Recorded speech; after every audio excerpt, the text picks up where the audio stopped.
Ngasi Ayuk shitkhiba Nonglei Nungsit Amadi Len yauna takhiba nong maram oiraga Thoubal District ki tongan-tonganba Mapham-singda Amang-Ata kaya Thok-Hankhre. Ngasi Ayuk nong yauna shitkhiba akanba Nonglei Nungsit aduna Thoubal District ki khongjom sangai khongda leiba thodam netrajit chahinifu apokpa lekhidaba TH khomdon gi yum fuklaga pukhrei. Nonglei Nungsit na yum Amang-Ata Thok-Hankhre aduga mari leinana thodam netrajit hai Ngasi Ayuk pung 8 rom tabadagi haurakhiba nong yaoba akanba Nonglei Nungsit aduna mahaki yum adu Puktatlaga sorokta taki laibak phabadagi asopan yahodre adubu imung adugini haina leiba potchai firol thakna chanaba polamsing amadi upu kangthol loina Amang-Ata Thok-Hankhre laibak thiba thodok asina maram oiraga imung asigi karisu lehodre maram aduna lengaki mari leinaba authority na meeting changbiu haina sumhangna makhata na phongdokhi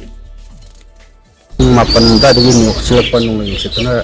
ai yungi Amang-Ata toy adu ai sema ai di legadabta pakalo na kanjaraga sum leijabane do laibak thibudagi loi leba pochai loi na sokre ai tare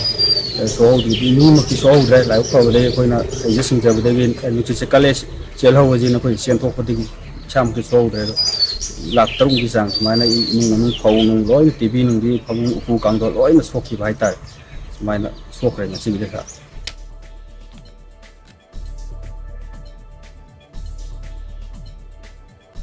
Thodam netrajit ki yumga mayok na badalaiba poultry farm amasu ngasigi Nonglei Nungsit aduna today kray fit cha marom sangba yengon adu konthozam gaura sankar